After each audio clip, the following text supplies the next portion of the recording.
Hello friends, welcome back to my channel SRK drama explain. Friends, ये video मैं लोगों के एंटरटेनमेंट के लिए बनाती हूँ, so please watch full, share, subscribe and like this video.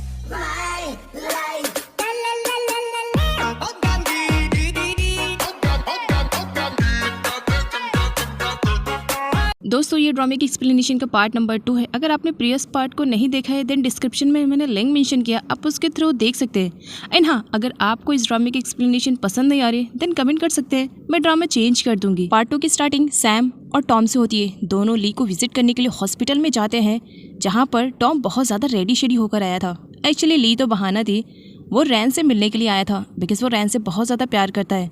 रैन के ना होने पर टॉम एड्रेस लेता है फ्लावर शॉप का और रैन से मिलने के लिए निकल पड़ता है। इधर फ्लावर शॉप में वी को एक बार फिर से दिखाया जाता है एंड ऑफ कोर्स वो रैन की इंसल्ट किए बगैर यहाँ से जाने वाला थोड़ी था। देन वो रैन से कहता है कि वो अपनी सिस्टर ली को ज़रा समझाए कि वो उसके डैड से दूर रहे।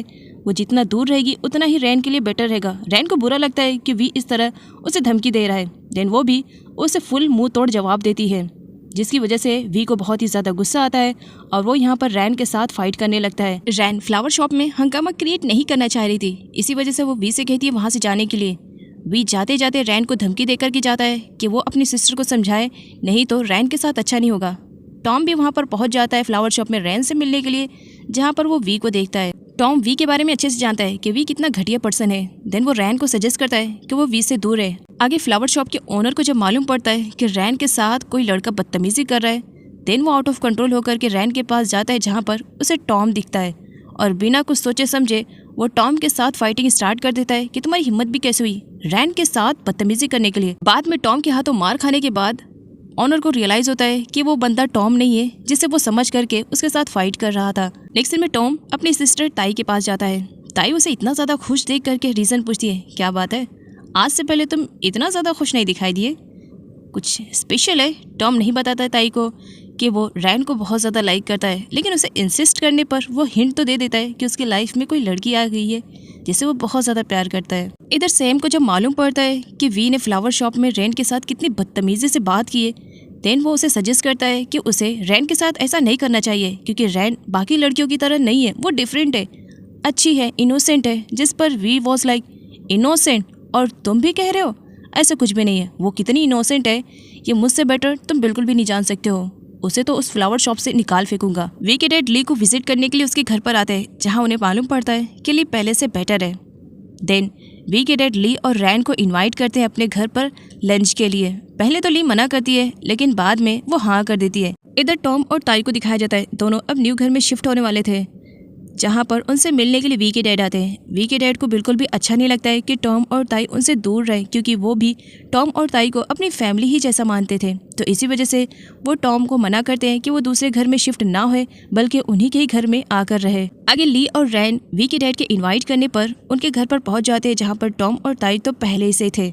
वी के डैड को बहुत ही ज़्यादा अच्छा लगता है जब वहाँ पर ली को देखते हैं। इधर सर्वेंट को दिखाया जाता है, जब उन्हें मालूम पड़ता है कि ली एज अ गेस्ट यहाँ पर आने वाली है और उन्हें ली के लिए काम करना पड़ेगा, तो उन्हें बहुत ही ज़्यादा बुरा लगता है कि वो लड़की जो पहले यहाँ पर आ करके काम करती थी अब एज अ गेस्ट आ रही है। यहाँ पर ली का एक छोटा सा पास्ट का फ्लैशबैक दिखाया जाता है। ली जब यहाँ पर आया करती थी तो वो वी के काम को खुद किया करती थी, क्योंकि उसे ज़्यादा से ज़्यादा टाइम चाहिए था वी के साथ स्पेंड करने के लिए, जिसकी वजह से सर्वेंट उसे बिल्कुल भी पसंद नहीं करते थे। आगे वी को दिखाया जाता है, जिसे कुछ भी आइडिया नहीं था, वो अपनी गर्लफ्रेंड के साथ घर पर आता है। वी के डैड सबको थैंक्स बोलते हैं, उनके इनवाइट करने पर सारे लोग आए हुए थे। सारे लोग अच्छे से लंच करते हैं और बहुत सारी बातें भी करते हैं। वी अपनी गर्लफ्रेंड के साथ अपने रूम में जाने वाला रहता है, लेकिन सडनली वहाँ रैन उससे टकरा जाती है और उसका फ़ोन गिर जाता है, जिसकी वजह से वो उस पर भड़क जाता है, तुम यहाँ पर मेरे घर पर क्या कर रही हो? क्योंकि वी को आइडिया नहीं है कि डैड ने उसे इनवाइट किया है। इधर वी के डैड ली को अपना पूरा घर शो कर रहे थे, जहाँ पर एक फ़ोटो को देख करके ली को मालूम पड़ता है कि ये वी की मॉम है। वी को बहुत ही ज़्यादा बुरा लगता है कि उसके डैड इस तरह उसकी मॉम की फ़ोटो किसी को नहीं शो कर सकते हैं। इसी वजह से वो यहाँ पर ली और रैन दोनों की बहुत बुरी तरीके से इंसल्ट करता है और उन्हें घर से जाने के लिए कह देता है, जिसकी वजह से ली बहुत ज़्यादा हर्ट होती है। इसी वजह से वो 1 मिनट का टाइम वेस्ट किए बगैर वहाँ से जाने लगती है। वी खुश हो जाता है। डैड बाहर जाते हैं और ली और रैन को कन्विंस करते हैं और साथ ही वो वी के बिहाफ में उनसे सॉरी भी बोलते हैं। विंडो के पास वी खड़ा ये सारी बातें सुनता है, उसे बहुत ही ज़्यादा बुरा लगता है और उसे देख करके रैन स्माइल करती है और वी और भी ज़्यादा चिढ़ जाता है कि रैन उस पर स्माइल कर रही है। घर वापस आने के बाद रैन वी के डैड की बहुत ज्यादा तारीफ करती है कि वो बहुत ही अच्छे हैं। इधर ली को दिखाया जाता है जिसका मिलना जुलना अब वी के डैड से कुछ ज्यादा ही हो गया था। इवन बात यहाँ तक बढ़ गई थी कि वी के डैड ने फाइनली अनाउंस कर दिया था कि वो ली से बहुत जल्द शादी करने वाले हैं। और मैगजीन में फोटो देख करके और न्यूज़ को सुन करके वी का पारा एकदम से चढ़ जाता है और वो अपने डैड के पास जाता है मिलने के लिए। नेक्स्ट सीन में वी के डैड को दिखाया जाता है जो फाइनली ली को प्रपोज कर देते हैं शादी के लिए। एक्चुअली ये सब ली ही की प्लानिंग थी। उसने जानबूझ करके वी के डैड को अपनी तरफ अट्रैक्ट किया था। आगे वी जब अपने डैड के साथ ली को देखता है तो उसे जानबूझ करके गिरा देता है, साथ ही उसकी बहुत ज़्यादा इंसल्ट भी करता है। लेकिन वी के डैड उसके सपोर्ट में रहते हैं, इसी वजह से वी ज़्यादा कुछ नहीं बोल पाता है। अब यहाँ पर ली को दिखाया जाता है उसने जानबूझ करके अंकल वी को अपने प्यार के झांसे में लिया था क्योंकि उसे वी से बदला जो लेना था और उसे दोबारा हासिल करना था। तो इसका रिवेंज लेने के लिए वो उसकी मदर बनने के लिए भी तैयार थी। ली के कहने पर वी के डैड ली की मॉम के पास ली का हाथ मांगने के लिए आते हैं। अब ली को कोई भी प्रॉब्लम नहीं थी, इसी वजह से मदर भी हाँ कर देती है। इस बारे में जब वी को मालूम पड़ता है तो उसका भड़कना तो बनता ही था। वो अपने डैड को समझाता है कि वो ऐसी गलती ना करे, वो किसी भी लड़की को अपनी मदर के रूप में एक्सेप्ट नहीं कर सकता है। लेकिन डैड नहीं मानते हैं और आगे चल करके वी के डैड ली से मैरिज सर्टिफिकेट पर साइन कर लेते हैं। अब दोनों लीगली तौर पर हस्बैंड वाइफ बन चुके थे और ली बहुत ही ज़्यादा खुश थी कि अब वो वी से अच्छा वाला रिवेंज लेगी। वी के डैड ने ली के साथ साथ रैन और उसकी मदर को भी अपने ही घर पर रहने की परमिशन दे दी थी। अब रैन अपना पूरा सामान लेकर आती है वहाँ पर रहने के लिए। वी फुल गुस्से में था। वो रैन को अपने घर से निकल जाने के लिए कहता है, लेकिन रैन जाने के लिए तैयार नहीं थी क्योंकि अंकल के बहुत रिक्वेस्ट करने पर वो यहाँ पर आई थी। वी गुस्से में उसे वार्न करता है और उसका पूरा का पूरा लगेज लाया हुआ सब फेंक देता है। देख रही हो, इसी तरह तुम्हें भी फेंक दूंगा और अगर नहीं समझ में आ रहा है तो देखो। वापस से करते हुए वो उसके सारे लगेज को बाहर फेंक देता है और उसे वार्न करता है कि जिस तरह उसने उसके लगेज को फेंका है उसी तरह उसको भी इस घर से निकाल फेंकेगा। रैन को भी गुस्सा आता है, वो भी वी के साथ झपट पड़ती है और दोनों में ही फाइटिंग स्टार्ट हो जाती है। और दोनों की आवाज़ें सुन करके सारे घर वाले वहाँ पर पहुँच जाते हैं। तब उन्हें मालूम पड़ता है कि वी और रैन के बीच में फ़ाइट हो रही थी। खैर डैड सारी सिचुएशन को संभालते हैं और वो वी को भी वार्न करते हैं। आगे रैन अपने रूम में थी, वहाँ पर उसे एक बॉक्स मिलता है और उस बॉक्स में कुछ फ़ोटोज़ थी जो कि वी की बचपन की थी, वी की रियल मदर के साथ। वो अभी सारी फ़ोटोज़ को देख रही थी, लेकिन ली के आने पर वो बॉक्स को रख देती है। ली उससे पूछती है कि उसे उसका कमरा कैसे लगा।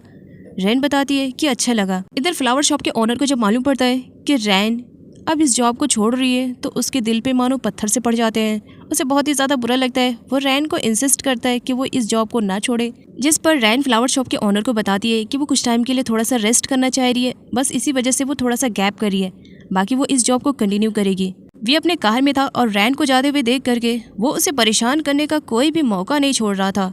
वो उसके साइड से ही कार लेकर जाता है जिसकी वजह से रैन का एक्सीडेंट होते होते बच जाता है। रैन को बहुत ही ज़्यादा बुरा लगता है और वो वी के पास आती है कि अगर उसे कार ड्राइव करने नहीं आती है तो उसे कार ड्राइव नहीं करना चाहिए। वी गुस्से में रैन के हाथ को टाइटली पकड़ता है, तुम मेरी टीचर नहीं हो जो मैं तुम्हारे लेक्चर को अटेंड करता रहूँगा, दोबारा मुझसे ऐसी बकवास करने की कोशिश भी मत करना, मेरी कार है, मेरी मर्जी है। आगे डैड को जब इसके बारे में पता चलता है तो वो वी की अच्छी वाली क्लास लेते हैं कि उसे रैन के साथ इस तरह से बदतमीजी नहीं करनी चाहिए।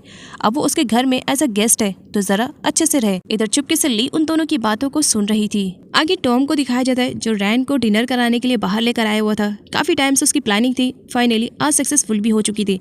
वो दोनों अच्छे टाइम स्पेंड कर रहे थे, तभी वहाँ पर वी आ जाता है। वी कार में था और उन दोनों को देख लेता है। फिर क्या, वो उन दोनों का डिनर बहुत बुरी तरीके से ख़राब करता है और ख़ुद हंसते हुए वहाँ से चला जाता है। टॉम को बुरा लगता है। आगे दोनों के ऊपर जो गंदे पानी उड़े थे उसकी वजह से उनकी बॉडी में रैशेस होने लगे थे। टॉम बात लेने के लिए जाता है और यहाँ पर रैन भी बात लेने के लिए जाती है। वो अपने कपड़े उतारना स्टार्ट कर देती है, ये देखे बगैर कि रूम में पहले से वी है। उसे मालूम पड़ता है तो अपने कपड़ों को सही करने लगती है। रैन वी पर भड़कती भी है कि उसे इस तरह किसी और के रूम में नहीं आना चाहिए, जिस पर वी रैन पर और भी ज़्यादा गुस्से में हो जाता है और उसे कहीं पर भी जाने आने नहीं देता है और उससे कहता है, क्या सच में ये घर तुम्हारा है या मेरा है? यहाँ पर आने के लिए मुझे परमिशन की ज़रूरत नहीं है।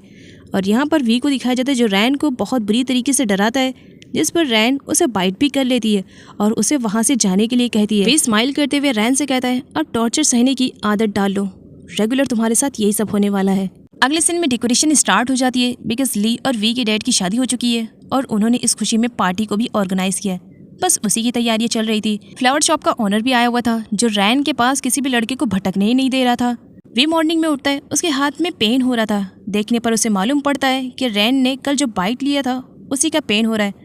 तो वो उसका रिवेंज लेने की तैयारी स्टार्ट कर देता है। आगे ली रैन से पूछती है कि वी उसके कमरे में क्या कर रहा था, क्योंकि नाइट में उसने वी को रूम से बाहर निकलते हुए देख लिया था, जिस पर रैन बताती है कि वो उसे टॉर्चर करने के लिए आया था। ली को अपसेट देख करके रैन उससे कहती है कि तुम्हारी पार्टी की तैयारी चल रही है और तुम इस तरह अपसेट मत हो, खुश रहा करो।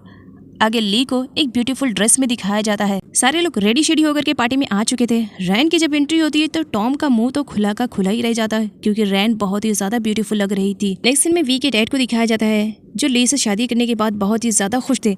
वो अपने सारे गेस्ट से ली को इंट्रोड्यूस करवाते हैं कि ये उनकी वाइफ है। ली भी खुश होने का दिखावा बहुत ही अच्छी तरीके से कर रही थी, क्योंकि उसका टारगेट वी जो था। सारे लोग खुश थे कि ली खुश है, जबकि सभी को हकीकत नहीं मालूम थी। आगे वी की एंट्री होती है, जिसके हाथ में गिफ्ट था। गिफ्ट ओपन करने पर उसमें ट्रॉफी थी और ये वो ली के लिए लेकर आया हुआ था। वी यहाँ पर सारे गेस्ट के सामने ली की बहुत ही ज़्यादा इंसल्ट करता है कि ली अमीर लड़कों को फंसाने में बहुत ही ज़्यादा एक्सपर्ट है। अब उसे अमीर लड़का नहीं मिला तो उसने अपने डैड के एज वाले पर्सन से शादी की, ये कहकर वो उसे ट्रॉफी देने लगता है। डैड को बहुत ही ज्यादा बुरा लगता है कि वी इस तरह उनकी पार्टी में हंगामा क्रिएट कर रहा है। वी ली की इंसल्ट करते हुए उसे ट्रॉफी देता है कि सच में तुम इसके लायक हो। ली गुस्से में वहाँ से चली जाती है रोते हुए, जिस पर वी के डैड को बहुत ही ज़्यादा बुरा लगता है। वी के डैड बीवी पर भड़के हुए थे, लेकिन वी को बिल्कुल भी फर्क पड़ने वाला नहीं था।